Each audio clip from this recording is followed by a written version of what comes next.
নমস্কার দর্শকবৃন্দ, আজ আপনাদের শোনাবো এক রহস্যময় কাহিনী। শ্মশানকালী পুজোর সময় ঘটে যাওয়া এক অলৌকিক ঘটনা। এই কাহিনী একজন ভক্তের বিশ্বাস আর ভক্তির এক অসাধারণ দৃষ্টান্ত। অনেক বছর আগের কথা।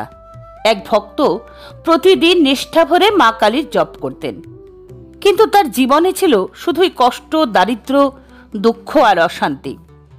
অনেক চেষ্টার পরেও যখন তার ভাগ্যের কোনো পরিবর্তন হলো না, তখন তিনি একজন গুরুজনের পরামর্শ নিলেন। গুরুজন তাকে শ্মশানে গিয়ে মা কালীর পুজো করার কথা বললেন। এক অমাবস্যার গভীর রাতে তিনি শ্মশানে পৌঁছলেন। চারপাশে গা ছমছমে অন্ধকার, বাতাসে এক অদ্ভুত নীরবতা। সেই নিস্তব্ধ পরিবেশে তিনি মায়ের সামনে একটি প্রদীপ জ্বালিয়ে পুজো শুরু করলেন। হঠাৎ করে আবহাওয়া পাল্টে গেল। প্রচণ্ড ঝড়ো হাওয়া বইতে শুরু করলো, আর সেই হাওয়ায় প্রদীপটি নিভে গেল। ভক্ত প্রথমে কিছুটা ভয় পেলেও মায়ের প্রতি তার বিশ্বাস ছিল অটল। তিনি জোরে জোরে নাম জপ করতে লাগলেন, জয় মা শ্মশানকালী, জয় মা শ্মশানকালী। ঠিক তখনই এক অলৌকিক ঘটনা ঘটল। তিনি দেখলেন ঝড়ের মাঝে এক ঝলক বিদ্যুতের আলোয় যেন মা কালী দাঁড়িয়ে আছেন। মায়ের হাতে খড়গ, গলায় নরমুণ্ড মালা, তার চোখ দুটো আগুনের মতো জ্বলছে।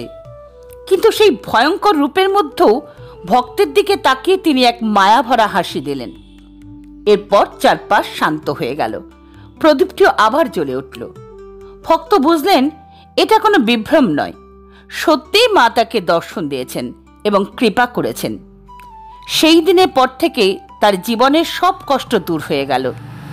ধীরে ধীরে তার জীবনে সুখ, শান্তি আর সমৃদ্ধি ফিরে এলো। দর্শকবৃন্দ, এই কাহিনী থেকে আমরা একটা গভীর শিক্ষা পাই। মা কালী দেখতে ভয়ঙ্কর হলেও ভক্তের কাছে তিনি আসলে স্নেহময়ী মায়ের রূপেই ধরা দেন।